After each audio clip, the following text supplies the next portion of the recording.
चलो मित्रों, आजना आ बीजा लेक्चर में तमारू हार्दिक स्वागत है। फरी एक बार रिपीट करी दो कि आजे मैथ्स ना लेक्चर है ए ग्रुप और बी ग्रुप बन्ने माटे बहु महत्वना है। एटले आ लेक्चर बन्ने ग्रुपना विद्यार्थीओए खास जोवा एवी मारी आग्रहपूर्वकनी विनंती है। काले आपणे एकम वर्तुळ शीख्या था। एकम वर्तुळ तमारी सामे है। काले आपणे जे वस्तु शीख्या एनु जो झड़पथी रिविजन करीए तो आ एक त्रिज्या वाला वर्तुळने आपणे एकम वर्तुळ कहीए छीए के जेनु केंद्र उगम बिंदु होय। અહીં આપણે a નામ આપીએ છીએ। a ના યામ 10, a ડેશ ના યામ -10, b ના યામ 01 અને b ડેશ ના યામ 0-1। કાલે આપણે આ વસ્તુની વાત કરી હતી કે અહીંથી શરૂ કરીને અહીંયા સુધીનું અંતર π/2 થાય। આટલું અંતર એ π/2 થાય, આ પણ π/2 થાય, આ પણ π/2 થાય, આ પણ π/2 થાય। એટલે તમારે मैं आवु एक याद राखवानुं कीधुं तु तमने के અહીંથી અહીંયા સુધીનું અંતર π/2, પછી અહીંથી અહીંયા સુધીનું અંતર π, પાછું અહીંથી અહીંયા સુધીનું અંતર 3π/2 અને એક આખો આંટો ફરો એટલે 2π જેટલું અંતર થાય। આ બધા જ કટકા π/2 જેટલા અંતરના છે। આટલું આપણે કાલે વાત થઈ હતી। આજે મારે તમને ઈ જ વાત ઉપર થોડાક આગળ લઈ જવા છે। આજે આપણે જે ટોપિકની ચર્ચા કરવી છે ई बात करवी छे आपणे वृत्तीय बिंदु। वृत्तीय बिंदु, वृत्तीय बिंदुनी हूँ व्याख्या लखुं छुं।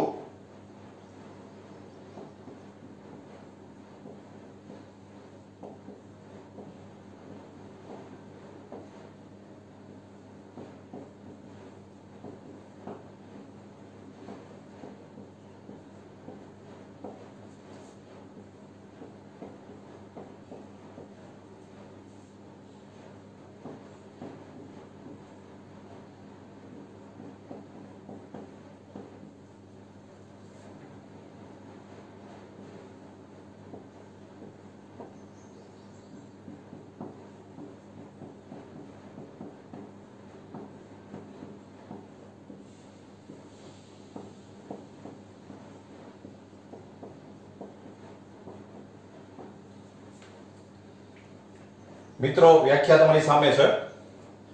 एकम वर्तुळ परना प्रत्येक बिंदुने वृत्तीय बिंदु कहेवाय अथवा तो एने त्रिकोणमितीय बिंदु पण कहेवाय। अने त्रिकोणमितीय बिंदु जे छे एने तमे टूंकमां त्रिबिंदु कही शको। त्रिबिंदु एनु आखुं नाम छे त्रिकोणमितीय बिंदु। जो व्याख्या बराबर समझजो। आ एकम वर्तुळ जे छे आ एकम वर्तुळ पर असंख्य बिंदुओ होय। आ बधा ज बिंदुओ छे, असंख्य बिंदुओ छे। ई दरेक बिंदुने त्रिकोणमितीय बिंदु कहेवाय, त्रिबिंदु कहेवाय। हवे आ जे टॉपिक छे एनुं शुं महत्व छे હું તમને સમજાવું। તમે એકમ વર્તુળ ઉપર કોઈ પણ બિંદુ લ્યો, તમે માનો કે a બિંદુ લ્યો, b લ્યો, a ડેશ લ્યો, b ડેશ લ્યો કે અહીંયા વચ્ચેથી કોઈ પણ બિંદુ લ્યો, ई दरेक बिंदुने त्रिकोणमितीय बिंदु कहेवाय। हवे आमां आपणे एक संकेत समजવાનો છે। ખાસ એક સંકેત સમજવો છે। દાખલા તરીકે અહીંયા કોઈ એક p બિંદુ છે, ધારો કે આ એક p બિંદુ છે। હવે આ p બિંદુમાં તમને માનો કે હું એવું પૂછું કે મારે આ p બિંદુનું અંતર શોધવું છે, તો અંતર શોધવા માટે તમને પહેલા તો એ ખબર પડવી જોઈએ કે આપણે અંતર માપવાનું ક્યાંથી। તો મિત્રો એક વસ્તુ બરાબર યાદ રાખી લ્યો કે એકમ વર્તુળમાં જ્યારે પણ હું એમ કહું કે આપણે અંતર માપવું છે તો અંતર હંમેશા a થી જ માપવાનું, આ ફિક્સ। બીજી વાત, તમારે a થી અંતર માપવું હોય તો એક તો તમે આ સીધું અંતર માપી શકો, આ અંતર આમ અને એક તમે આ ત્રાસુ અંતર માપી શકો, આ અંતર. તો ત્રિકોણમિતિમાં આપણે જ્યારે વાત એમ કરીએ કે આપણે અંતર માપવું છે ત્યારે તમારે આ ત્રાસુ અંતર જ માપવાનું, આ વળાંકવાળું અંતર માપવાનું. અને જે વળાંકવાળું અંતર હોય એને વૃત્તીય અંતર કહેવાય. શબ્દ યાદ રાખજો, વૃત્તીય અંતર. એટલે જ્યારે જ્યારે આપણે એમ વાત કરીએ કે P બિંદુનું આપણે અંતર માપવું છે તો એ થી જ માપવાનું, વૃત્તીય અંતર જ માપવાનું. અને ત્રીજી ખાસ અગત્યની વાત, તમે A થી P નું વૃત્તીય અંતર આમ પણ માપી શકો અને આમ પણ માપી શકો. તમે આમ અંતરે માપી શકો, આમ અંતરે માપી શકો. પહેલી વાત તો એ કે આપણે આ અંતર છે કેવી રીતે માપવું જોઈએ કે જો તમે પ્રેક્ટિકલી વિચારો તો તમારે એક દોરો લેવાનો, ઈ દોરાનો એક છેડો અહીંયા રાખવાનો અને પછી દોરાને તમે આમ ચિપકાવી દો આની ઉપર અને પછી દોરો આમ સીધો કરી અને તમે ફૂટપટ્ટી ઉપર માપી લ્યો એટલે તમને આ વૃત્તીય અંતર મળી જાય. પ્રશ્ન એમ છે કે આ વૃત્તીય અંતર આમેય માપી શકાય, આમેય માપી શકાય. તો આપણે ત્રિકોણમિતિમાં એક સિસ્ટમ છે, હું તમને ખાસ સમજાવું. તમને આટલી ખબર હશે કે આપણી જે ઘડિયાળ હોય, આ માનો કે ઘડિયાળ છે, ઘડિયાળનો કાંટો છે ઈ આ દિશામાં ચાલે આમ. તો આ જે દિશા છે એને આપણે ક્લોકવાઇઝ કહીએ છીએ, ક્લોકવાઇઝ. આ દિશાને આપણે ક્લોકવાઇઝ કહીએ છીએ અને આ દિશા જે છે આમ એને એન્ટી ક્લોકવાઇઝ કહેવાય, એને એન્ટી ક્લોકવાઇઝ કહેવાય. આને ક્લોકવાઇઝ કહેવાય, આને એન્ટી ક્લોકવાઇઝ કહેવાય. હવે જો બરાબર સમજો, જો તમે અંતર છે ઈ જો અહીંયા આ તમે એકમ વર્તુળમાં જોશો ને તો એમાં આ દિશા જે છે ઈ ક્લોકવાઇઝ કહેવાય, આ દિશા છે ઈ એન્ટી ક્લોકવાઇઝ કહેવાય. જો તમે અંતર એન્ટી ક્લોકવાઇઝ માપો આમ આ દિશામાં તો તમારે ઈ અંતર ધન લેવાનું અને જો તમે અંતર છે ક્લોકવાઇઝ માપો તો ઈ અંતર તમારે ઋણ લેવાનું. મિત્રો તમે એક અગત્યના વર્ષમાં આવ્યા છો, અમુક વસ્તુની તમને બહુ નવાઈ લાગશે. જેમ કે તમને ખબર હોય કે આપણે અંતર છે ઈ કોઈ દિવસ ઋણ લેતા નથી. હવે અહીંયા આપણે અંતર ઋણ લેવાની વાત આવી તો હું તમને ખાસ કહી દઉં કે આ ઋણની નિશાની જે છે એ ફક્ત આપણે દિશા દર્શાવવા માટેનો ઉપયોગ કરીએ છીએ. તો મિત્રો વાત એમ થઈ કે જો આપણે અંતર છે ઈ ધન લઈએ તો તમારે એન્ટી ક્લોકવાઇઝ માપવાનું, ઋણ લઈએ તો તમારે ઈ ક્લોકવાઇઝ માપવાનું. એટલે આપણે આમ જ યાદ રાખી લેવાનું કે જો તમે અંતર આમ માપશો તો ઈ તમારે ધન લેવાનું છે, જો તમે અંતર આમ માપશો તો તમારે ઈ ઋણ લેવાનું છે. એટલે દાખલા તરીકે જો હું તમને એમ કહું કે આ P બિંદુ છે એનું અંતર 3 સેન્ટીમીટર છે, ધારો કે મેં તમને એવું કીધું, તો પહેલો પ્રશ્ન એ થાય કે 3 સેન્ટીમીટર અંતર આપણે માપવાનું ક્યાંથી? તો એકમ વર્તુળમાં બરાબર યાદ રાખો, અંતર હંમેશા A થી જ માપવાનું. હવે જો હું તમને એમ કહું કે 3 સેન્ટીમીટર અંતર છે તો એ 3 હું ધન બોલ્યો એટલે તમારે એમ જ સમજવાનું કે આ અંતર 3 છે, અહીંથી અહીંયા સુધીનું અંતર 3 છે. જો હું તમને એમ કહું કે P બિંદુનું અંતર -5 સેન્ટીમીટર છે, માનો કે હું એમ કહું તો અંતર તો 5 જ સેન્ટીમીટર હોય પણ હું માઈનસ બોલ્યો છું એટલે તમારા P બિંદુનું અંતર આ A થી ક્લોકવાઇઝ માપવાનું, એટલે આ 5 થાય, અહીંથી આમ સુધીનું 5 અંતર થાય એવું તમારે સમજવાનું. ક્લિયરલી વાત કરું તો ત્રિકોણમિતિમાં અંતર હંમેશા A થી જ માપવાનું. જો હું તમને ધન અંતર કહું તો તમારે એને એન્ટી ક્લોકવાઇઝ માપવાનું, જો હું તમને ઋણ અંતર કહું તો તમારે એને ક્લોકવાઇઝ માપવાનું. હવે એક બીજી વાત કહું તમને, થોડી વાર માટે એમ સમજો કે ધારો કે આ અંતર છે ઈ થીટા છે, આ અંતર છે A થી P સુધીનું અંતર ધારો કે થીટા છે, વૃત્તીય અંતર, આ ત્રાસુ અંતર, આ વાંકું અંતર ઈ ધારો કે થીટા છે. તો P બિંદુને સંકેતમાં P ઓફ થીટા કહેવાય.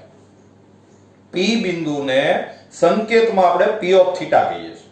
અને એમાં આ થીટા જે છે ઈ અંતર બતાવે, ખાસ યાદ રાખજો. એટલે દાખલા તરીકે હું અહીંયા એક Q ઓફ બીટા એવું બિંદુ લખું, Q ઓફ બીટા, તો તમને પ્રશ્ન એમ થાય કે આ બીટા છે ઈ શું બતાવે? તો બરાબર યાદ રાખો, બીટા છે ઈ અંતર બતાવે, એ થી જ માપવાનું. અને જો હું બીટા ધન કહું તો તમારે આ અંતર સમજવાનું, એન્ટી ક્લોકવાઇઝ. અને જો હું એમ કહું કે બીટા ઋણ છે તો તમારે આ અંતર સમજવાનું, ક્લોકવાઇઝ. હા, તમને લગભગ ક્લિયર થઈ ગયું હશે. તો આની અંદર આપણે એક થોડી પ્રેક્ટિસ કરવી છે.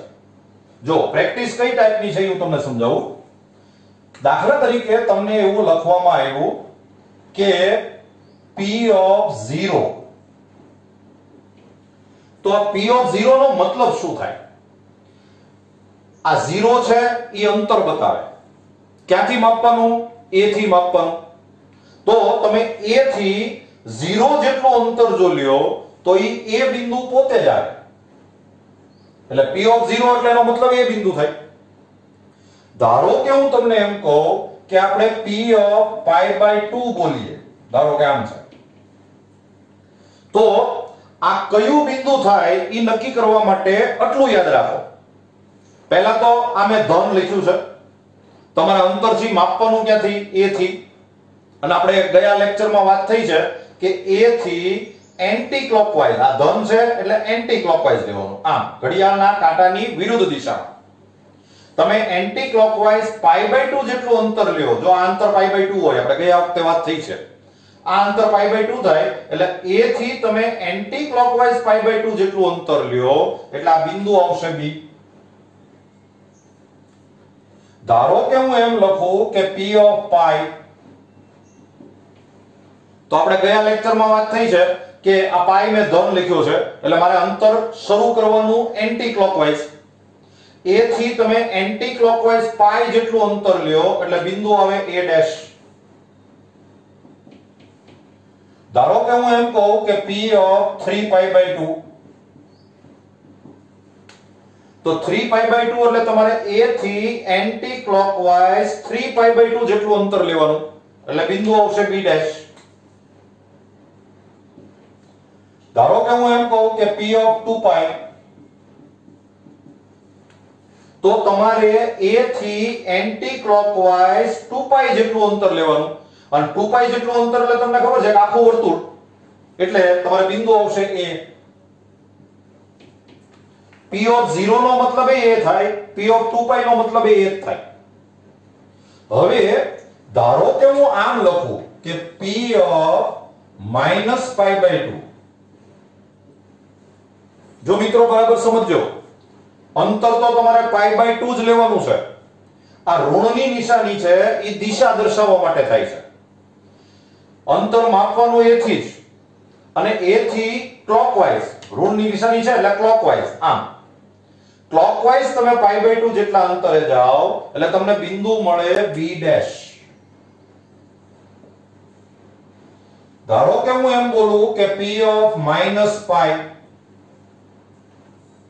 તો -π એટલે તમારે અંતર તો A થી જ માપવાનું, π જેટલું અંતર લેવાનું અને ક્લોકવાઇઝ લેવાનું. એટલે તમે A થી ક્લોકવાઇઝ π જેટલા અંતરે જાઓ એટલે તમને બિંદુ મળે A'.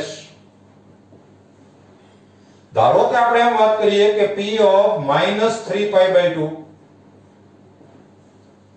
તો તમે A થી ક્લોકવાઇઝ 3π/2 જેટલું અંતર લ્યો, અહીંથી આમ આ π/2 π/2 π/2 એટલે 3π/2 એટલે બિંદુ આવે B. તમે P ઓફ -2π લખો, તો -2π લખો એટલે તમારે A થી ક્લોકવાઇઝ 2π જેટલું અંતર લેવાનું એટલે બિંદુ આવે A. જો મિત્રો આની અંદર તમે જેટલી પ્રેક્ટિસ કરો એટલી ઓછી પડે, પણ સમજવા માટે સૌથી પહેલા પાયાની વસ્તુ એ કે તમને આ બેઝિક અંતર ખબર હોવી જોઈએ. અહીંયા 0 અંતર બોલાય, અહીંથી અહીંયા આવો એટલે π/2, અહીંયા આવો એટલે π, અહીંયા આવો એટલે 3π/2, અહીંયા આવો એટલે 2π. ગયા વખતે મેં તમને એક બીજી ઝડપથી ગણતરી કરતા શીખડાવી હતી. તમે અહીંથી આમ આવો એટલે π/2, પાછા અહીંયા આવો એટલે 3π/2, પાછા અહીંયા આવો એટલે 5π/2, પાછા અહીંયા આવો એટલે 7π/2, 9π/2, 11π/2. અને એક બીજી ગણતરી મેં તમને આમ કીધી હતી કે અહીંથી તમે અહીંયા આવો એટલે π, અહીંયા આવો એટલે 2π, 3π, 4π, 5π, 6π. આ બે જગ્યાએ π/2 અંતર આવે, આ બે જગ્યાએ π અંતર આવે, અને એમાંય અહીંયા બેકી π આવે, અહીંયા એકી π આવે. આને ધ્યાનમાં રાખી અને આપણે એક બીજી થોડીક હજી નાનકડી પ્રેક્ટિસ કરવી છે. તમે બરાબર ધ્યાનથી સમજતા જજો. બીજી પ્રેક્ટિસ છે આપણે એમ કરવી છે કે ધારો કે તમને એમ કહેવામાં આવે કે p of 7π/2, p of 7π/2. તો આ મેં ધન લખ્યું છે. તમારા અંતર તો a થી જ માપવાનું છે અને a થી એન્ટી ક્લોકવાઇઝ જવાનું છે. ધન છે એટલે એન્ટી ક્લોકવાઇઝ. તો જો આમ ગણતરી શરૂ કરો, અહીંથી અહીંયા આવો એટલે π/2, 3π/2, 5π/2, 7π/2. એટલે તમારા બિંદુ આવશે b'. π/2 અંતર હોય ને એટલે બિંદુ કાં તો b આવે ને કાં તો b' જ આવે. એ પાક્કું જ હોય. તમારે ખાલી ગણતરી કરવી પડે. ધારો કે હું તમને એમ કહું કે p of 13π/2, ધારો કે આમ છે, તો p of 13π/2 એટલે પહેલા તો મેં આ ધન લખ્યું છે. એટલે તમારે અંતર એન્ટી ક્લોકવાઇઝ માપવાનું છે. એટલે શરૂઆત જ આમ ઘડિયાળના કાંટાની વિરુદ્ધ દિશામાં કરવાની. આમ ગણતરી શરૂ કરો તો અહીંથી અહીંયા આવો એટલે π/2, 3π/2, 5π/2, 7π/2, 9π/2, 11π/2, 13π/2. એટલે બિંદુ આવશે B. હજી વધારે જરા ધ્યાન આપો. ધારો કે હું તમને એમ કહું કે p of -5π/2, -5π/2. તો હવે આ ઋણની નિશાની છે. તમારે અંતર તો a થી જ માપવાનું, પણ ઋણની નિશાની એટલે શરૂઆત તમારે ક્લોકવાઇઝ કરવાની, ઘડિયાળના કાંટાની દિશામાં. અને ક્લોકવાઇઝ તમે શરૂઆત કરો તો જો અહીંથી આમ આવશે π/2, 3π/2, 5π/2. એટલે p of -5π/2 એટલે b' બિંદુ થાય. ધારો કે હું એમ લખું કે p of -11π/2, p of -11π/2. તો તમારે શરૂઆત તો a થી જ કરવાની, માઈનસ છે એટલે ક્લોકવાઇઝ શરૂઆત કરવાની, અને 11π/2 એટલે આપણે આમ શરૂઆત કરીએ તો π/2, 3π/2, 5π/2, 7π/2, 9π/2, 11π/2. એટલે તમારે બિંદુ આવશે B. હજી આપણે એક થોડીક નાનકડી પ્રેક્ટિસ કરવી છે. માનો કે હું તમને એમ કહું કે p of 10π. આ આપણે π/2 ની પ્રેક્ટિસ કરી. હવે આપણે π ની પ્રેક્ટિસ કરીએ. π માટે તમને ખબર છે, જો મેં આ ધન લખ્યું છે એટલે પહેલા તો એન્ટી ક્લોકવાઇઝ, અને અંતર તમને આમ આવડે છે ગણતરી કરતા કે અહીંથી અહીંયા સુધી આવો એટલે π, પછી 2π, 3π, 4π, 5π, 6π, 7π, 8π, 9π અને અહીંયા 10π. તો p of 10π એટલે a બિંદુ થાય. પણ મિત્રો તમારે આમ પાય આપ્યું હોય ને ત્યારે કુંડાળા ફરવાની જરૂર નથી. તમારે એક યાદ જ રાખી લેવાનું, બેકી પાય હંમેશા અહીંયા જ આવે અને એકી પાય છે એ હંમેશા અહીંયા જ આવે. અહીંયા બેકી પાય આવે, અહીંયા એકી પાય આવે. તો ધારો કે હું તમને એમ પૂછું કે p of 50π, તો તમારે આમ ગણતરી કરવાની જરૂર નહીં. 50π એટલે બેકી પાય છે, બેકી પાય છે એટલે અંતર a બિંદુ એ જ આવે. હું તમને એમ કહું કે p of -11π, પાય આવ્યું છે તો આ માઈનસ હોય કે પ્લસ હોય, એકી સંખ્યા છે, ઓડ નંબર છે, એટલે તમારે આ a' બિંદુ જ આવે. ધારો કે હું એમ કહું કે p ઓફ 17 પાઈ બિંદુ a ડેશ જ આવે, એકી પાઈ છે એટલે a ડેશ જ આવે. હું તમને એમ કહું કે p ઓફ 20 માઈનસ 20 પાઈ બિંદુ a જ આવે. ધન હોય કે ઋણ હોય બેકી પાઈ છે એટલે બિંદુ a જ આવે. તો મિત્રો આ આખા ટોપિક નું નિષ્કર્ષ એમ નીકળ્યું કે એકમ વર્તુળમાં જ્યારે તમારે અંતર માપવાની વાત આવે ત્યારે અંતર હંમેશા a થી જ માપવાનું. તમે જો અંતર ધન માપવાના હો, ધન લેવાના હો તો એન્ટી ક્લોકવાઇઝ જવાનું, ઘડિયાળના કાંટાની વિરુદ્ધ દિશામાં. જો અંતર તમને ઋણ આપે તો ક્લોકવાઇઝ જવાનું. બીજું, આ બે જગ્યાએ અંતર હંમેશા π/2 જ આવે. તમારે ગણતરી કરવી પડે પણ આવે તો π/2 જ. આ બે જગ્યાએ અંતર હંમેશા પાઈ જ આવે. અને એમાં થોડુંક વધારે, અહીંયા હંમેશા બેકી પાઈ જ આવે, અહીંયા હંમેશા એકી પાઈ જ આવે. ધારો કે આ અંતર બહુ મોટા આપે તો આપણે કઈ કુંડાળા બહુ ફરવાના ન હોય, એના માટે પછી શોર્ટકટ મેથડ છે, પણ ઈ પછી આપણે આગળ ભણવાના છીએ. અત્યારે તમારે આટલી વસ્તુ ક્લિયર થઈ જવી જોઈએ. તમને ભવિષ્યમાં ક્યારેય p ઓફ એમ કરીને અહીંયા કોઈ બિંદુ આપે તો ઈ આ ચાર માંથી કયું બિંદુ છે ઈ તમને ખબર પડી જાવી જોઈએ. આટલું જો ક્લિયર થાય તો ત્રિકોણમિતિનો પાયો મજબૂત થઈ ગયો કહેવાય. પછી આપણે ધીમે ધીમે એમાં રિધમ પકડી શકીએ. તો આજના લેક્ચરમાં મારો હેતુ હતો કે ત્રિકોણમિતિય બિંદુ જે છે ઈ તમને ઓળખતા આવડવું જોઈએ. હું તમને એક નાનકડું એસાઇનમેન્ટ મોકલીશ, તમે ઈ એસાઇનમેન્ટનો બરાબર અભ્યાસ કરજો અને એની સામે મને લખીને આપજો કે ભાઈ આમાં a બિંદુ આવે, b આવે, a ડેશ આવે કે b ડેશ આવે. અને ઈ લખેલો જવાબ પાછો મને તમારે મોકલી દેવાનો રહેશે. તમે મારા WhatsApp નંબર ઉપર એનો ફોટો પાડી અને મને મોકલી દેવાનો. તો આપણે ધીમે ધીમે હોમવર્ક આપવાની પણ શરૂઆત કરી દેશું. તો આજના દિવસમાં આપણે અહીંયા અટકીએ છીએ અને આની પછી મારે જે લેક્ચર લેવાનું છે, મિત્રો ખાસ યાદ રાખજો, મારે જે લેક્ચર હવે લેવાનું છે ઈ લેક્ચરની અંદર આપણે કેલ્ક્યુલેટરની જરૂર પડે એમ છે. તમને કદાચ ખબર હશે કે 11-12 સાયન્સની અંદર કેલ્ક્યુલેટર વાપરવાની છૂટ છે, પણ સાદું કેલ્ક્યુલેટર વાપરવાનું. એટલે હવે પછીના લેક્ચરમાં તમે આવો ત્યારે કેલ્ક્યુલેટર લઈને બેસજો કે જેથી કરી અને તમને લેક્ચર છે એકદમ વ્યવસ્થિત સમજાશે. તો આજે આપણે અહીં અટકીએ છીએ. આવતા વખતે પાછા ફરીવાર મળીશું. All the best.